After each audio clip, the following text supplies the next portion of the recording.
गुरुर्ब्रह्मा गुरुर्विष्णु गुरुर्देवो महेश्वरा गुरुर्साक्षात् परं ब्रह्म तस्मै श्री गुरुवे नमः। गोविंद जय जय गोपाल जय जय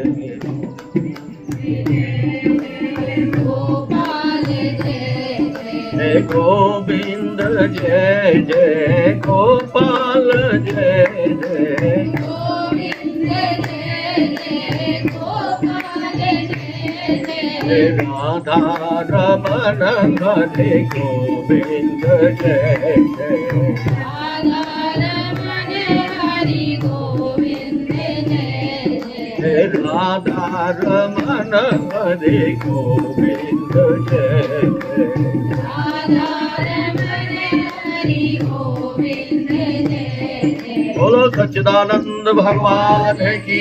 जय। तो हम वही माता मदालसा का आज चर्चा करेंगे। उनका जो पुत्र था,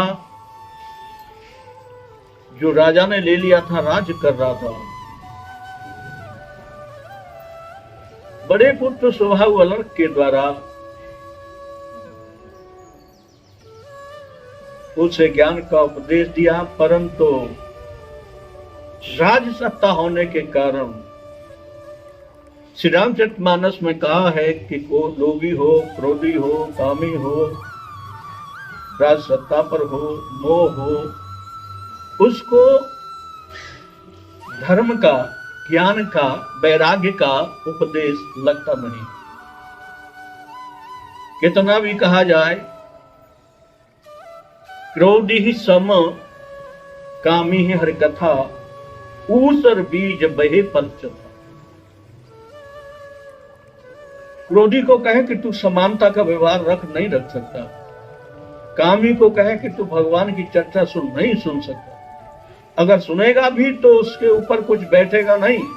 कैसे? जैसे वर्षा तो होती है, परंतु ऊसर भूमि में वर्षा से कोई लाभ नहीं, कुछ पैदा नहीं होता, बसता नहीं है।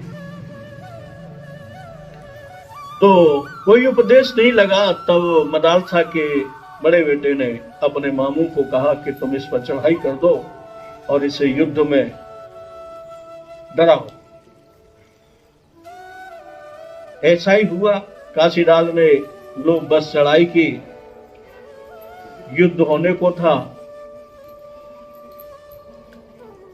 अलर्क महाराज डर गए। तो उन्होंने अपने माता के द्वारा जो ताबीज दिया था वो खोला, देखा कि संसार मिथ्या है, स्वप्नवत है, नाशवान है। शरीर में जो शरीरी है वो अविनाशी है, चेतन है, परमात्मा का अंश है। जो संसार में रमा रहता है उसे नरक यातना भोगनी पड़ती है, जन्म मरण के चक्कर में पड़ना पड़ता है। जो सत्य परब्रह्म परमेश्वर की ओर चलता है वो असीम सुख भोगता है, असीम आनंद भोगता है। ये सुना तो इधर राजा की चढ़ाई थी, युद्ध का प्रावधान था, तो डर की वजह से वो छोड़ करके जंगल में भजन के लिए चला गया। इतना भजन किया उसने, इतना भजन किया कि देवता फूलों की वर्षा कर दी।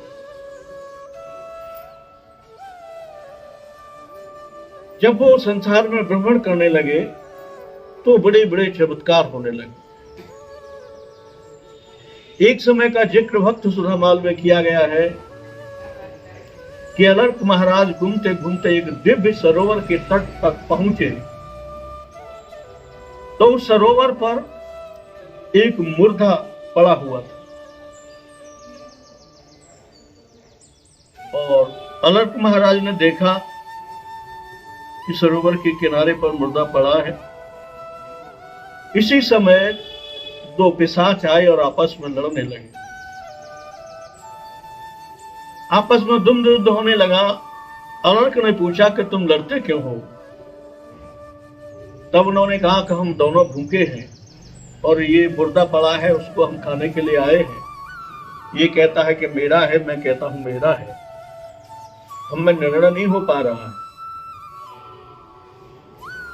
तुम बताओ क्या करें, हम लड़े नहीं। धर्म के हिसाब से वाद विवाद बहुत हुआ उनमें। तब उन्होंने कहा कि एक इस मुर्दे को खा लो और दूसरा पिशाच मेरे शरीर को।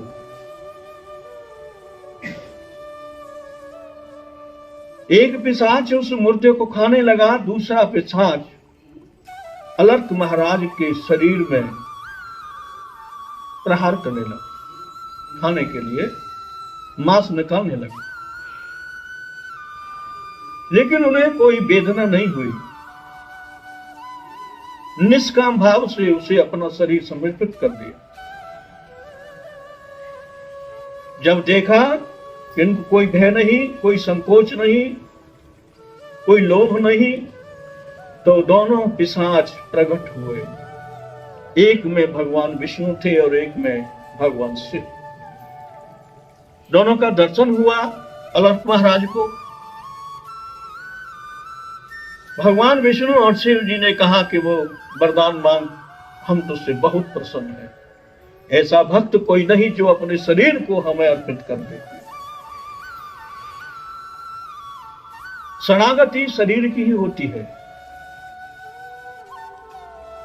चाहे वो पति हो, चाहे सासू हो, चाहे माँ बाप हो, चाहे बड़ा भाई हो, चाहे सदगुरु हो, चाहे भगवान हो।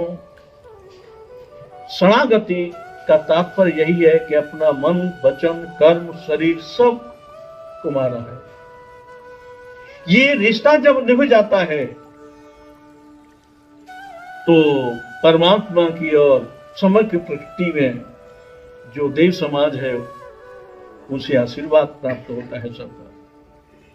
अलर्क महाराज को कहा कि आप वरदान मांगिए, हम तुमसे अति प्रसन्न हैं। कितना सुंदर वरदान मांगा कि महाराज, मैंने संसार में भ्रमण किया है, देखा है सब लोग दुखी हैं। कहीं भूख से दुखी है, तो कोई धन के अभाव में दुखी है, तो कोई संतान से दुखी है, कोई व्यापार से दुखी है। मुझे आप वरदान देना चाहते हैं तो ये दीजिए कि संसार में कोई दुखी रहे ही नहीं। ऐसी मांग भी मांगने वाला कोई एक आध ही भक्त होता है। हर कोई अपने लिए मांगता है, लेकिन अलर्क महाराज ने कहा कि नहीं, मुझे मेरे लिए कुछ नहीं चाहिए, मुझे तो संसार के दुख की चिंता है, संसार में कोई दुखी न रहे। भगवान शिव ने और विष्णु जी ने कहा कि ऐसा नहीं हो सकता, क्योंकि संसार में कर्म का विधान है, जैसा जो कर्म करता है उसको फल अनिवार्य है। कोई गलती करेगा तो उसे दंड मिलता है, ये संसार का नियम है। ऐसा नहीं हो सकता, सब अपने अपने कर्म के अनुसार सुख दुख भोगते हैं, तुम और कुछ मांगो।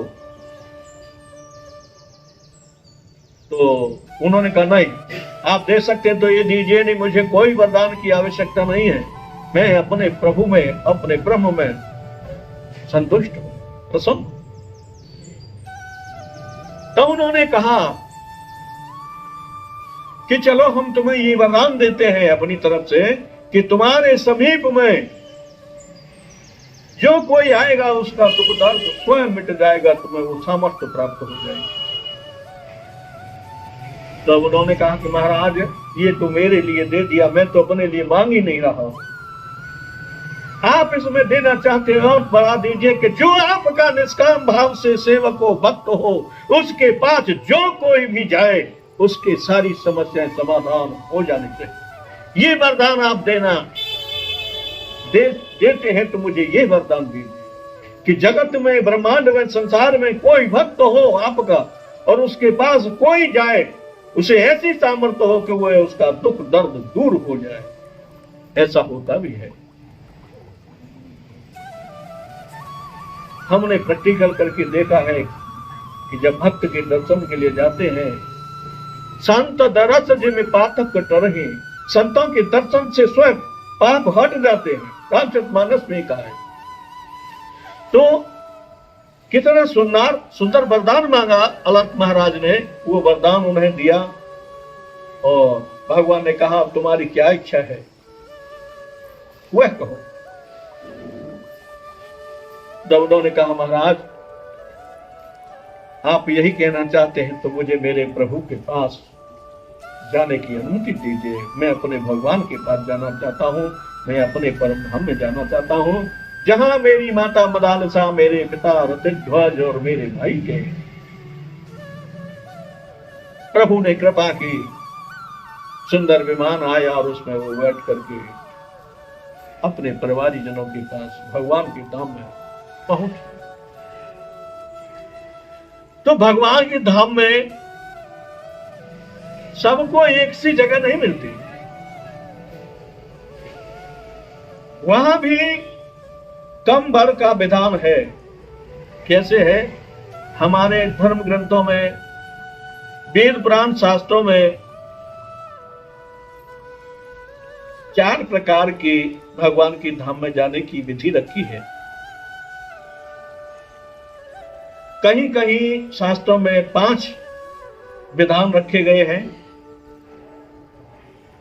वो मैं आपको बताता हूं। पहला विधान है सारूप्य। जिस भक्त को सारूप्य मुक्ति मोक्ष मिलती है वो भगवान जैसा रूप लेकर भगवान के धाम में रहता है। कितनी अजीब बात है, विलक्षण बात है कि भगवान अपना रूप दे देते हैं, अपना पद दे देते हैं। और ये किसको दिया? श्री रामचरितमानस में जटायु महाराज को भगवान ने अपना स्वरूप दिया और उस स्वरूप से वो उनके धाम में रहने लगा।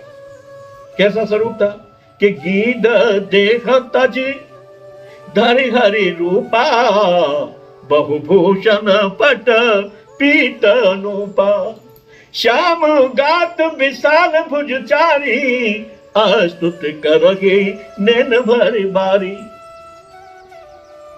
अधम से अधम पक्षी जटायु जो मांस का भक्षण करता है, श्री राम जी ने ऐसी कृपा की कि उसे अपना रूप दे दिया। क्या? श्याम गात, सांवला सलोना शरीर, विशाल भुजचारी, 4 भुजाएं, विशाल भुजाएं उनको प्राप्त कर दी। और हरि का रूप, गीध देह तज धरि हर रूपा, अनेकों प्रकार के वस्त्र और आभूषण से सुशोभित तो वो जटायु दिव्य शरीर धारण करके भगवान के धाम में भगवान के जैसा बनकर रहने लगा। सारूप्य मुक्ति मिली। दूसरी होती है सामीप्य। सामीप्य का तात्पर्य है कि भगवान के आसपास ही उसे रहने का अवसर प्राप्त होता है परम धाम में, जो यहां से जाता है भक्त भगवान। सायुज्य मुक्ति उसे कहते हैं कि यहां से जाने वाला भक्त जब भगवान के धाम में जाता है तो भगवान के रूप में मिल जाता है। जैसे रावण और कुंभकर्ण दोनों का तेज, तासु तेज समान प्रभु आनन, उसका तेज भगवान के अंदर शरीर में प्रवेश कर गया, मुंह में प्रवेश कर गया, रावण का कुंभकर्ण। तो ये सायुज्य मुक्ति होती है, भगवान स्वयं अपने में उसे मिला लेते हैं। कैसे? जैसे नदियां उमड़ उमड़ करके जाती है, समुद्र उनको अपने में समेट लेता है, मिला लेता है। सारूप्य, सामीप्य, सायुज्य, ये इस प्रकार से 5 मुक्तियों का वर्णन किया है। और ये भगवान की जो सच्चे हृदय से निष्काम भाव से शरण ग्रहण करता है, शरणागति होता है, चाहे वो भगवान हो, चाहे सदगुरु हो, चाहे माता पिता हो, चाहे पति हो, चाहे सासू हो, किसी के प्रति अगर कोई सही मायने में सत्भाव से शरणागति रखता है तो वह उस मुक्ति का अधिकारी बन जाता है। ऐसा शास्त्रों में वर्णन आता है। परीक्षा तो होती है भक्तों की, बिना परीक्षा के तो संसार में भी कुछ नहीं मिलता। जब कोई पढ़ा हुआ व्यक्ति बालक परीक्षा देता है और पास होता है तो उसको नौकरी परीक्षा से ही प्राप्त होती है। डॉक्टर बनता है, इंजीनियर बनता है, कोई भी पद मिलता है तो परीक्षा से मिलता है। भगवान की यह भी परीक्षा होती है। ऐसे ही एक भक्त थे शिव महाराज। श्री रामचरितमानस में उनका वर्णन आता है कि शिव दधीच हरिचंदन रेसा सहे धर्म कित कोटि कलेसा। शिवी थे, महाराज हरिचंद थे, महाराज दधीच थे, जिन्होंने धर्म की खातिर करोड़ों प्रकार के कष्ट सहे, लेकिन धर्म से विमुख नहीं हुए। धर्म से विमुख नहीं हुए, तभी तो उन्हें आज इतिहास में वर्ण किया जाता है। उनका नाम अमर हो गया है और भगवान के धाम में विराजते हैं। हमारे पिता, हमारे बाबा, हमारे दादा के दादा को कोई आज जानता नहीं है। और शिव दधीच हरिचंद ऐसे आदि महापुरुषों को लोग आज तक याद करते हैं। इसका कारण क्या है? हमारे पूर्वजों को क्यों नहीं कोई जानता? उनको क्यों याद करता है? मीरा को क्यों याद करता है? कारण यही है कि हमारे पूर्वजों ने भगवान की सच्चे भाव से शरणागति नहीं ली। अगर मीरा की सी सच्ची शरणागति होती, अगर तुलसी की से सच्ची शरणागति होती, शिव महाराज जैसी सच्ची शरणागति होती, दधीच जैसी सच्ची शरणागति होती, तो आज उनका भी धाम इतिहास में होता, जगत उन्हें याद करता, अंत में परम धाम की यात्रा करते। तो शिव महाराज के विषय में एक बड़ा सुंदर वर्णन भक्ति सुधामाल में आता है। शिव महाराज अपने उद्यान में भ्रमण कर रहे थे। उसी समय एक बाज पक्षी दिखाई दिया और एक कबूतर दिखाई दिया। बाज कबूतर की ओर झपटने लगा, झपटा मारने लगा उसे खाने के लिए। कबूतर कुछ समय तक तो उड़ा, लेकिन बाज की पकड़ से ज्यादा देर तक बच नहीं सका। तुरंत बाज ने उसे अपने चंगुल में पकड़ लिया और उसे वो खाने के लिए उद्धत हुआ। वही महाराज से भी पहुंच जाते हैं। शिवी महाराज के अंदर दया थी, धर्म था, सच्ची शरणागति थी। सच्चा शरणागति वाला किसी के दुख को देख नहीं सकता, तुरंत उसे उसके समाधान की चिंता होती है। तो शिवी महाराज ने कहा कि बाज तू इसको छोड़ दे। थोड़ी पकड़ ढीली हुई, इतने में ही कबूतर उड़कर शिव महाराज की गोदी में जा बैठा। कबूतर ने कहा, महाराज मेरी रक्षा कीजिए, मैं तुम्हारी शरण में आया हूं, मैं तुम्हारा शरणागत, मेरे प्राणों की रक्षा कीजिए। बाज भी बोलने लगा कि मेरी शिकार को मुझे दे दीजिए, मैं भूख से पीड़ित हूं, अगर मुझे भोजन नहीं मिला तो मेरे प्राण चले जाएंगे। दोनों में धर्म के हिसाब से वाद विवाद हुआ।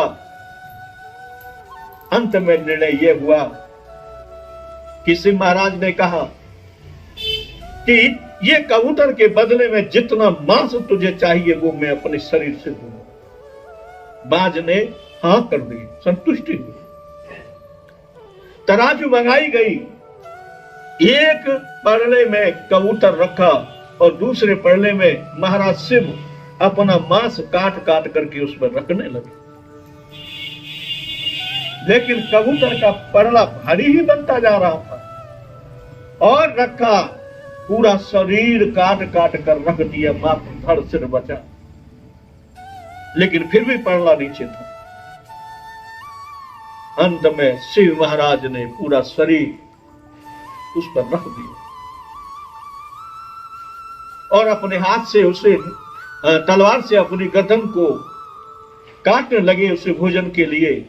जो ही तलवार लेकर शिव महाराज ने अपने गर्दन पर चलाने को डट हुए, तैयार हुए, उसी समय उस बाज ने हाथ पकड़ लिया और वो अपने असली रूप में आ गए। वो कौन थे? महाराज इंद्र। और कबूतर कौन थे? महाराज अग्निदेव।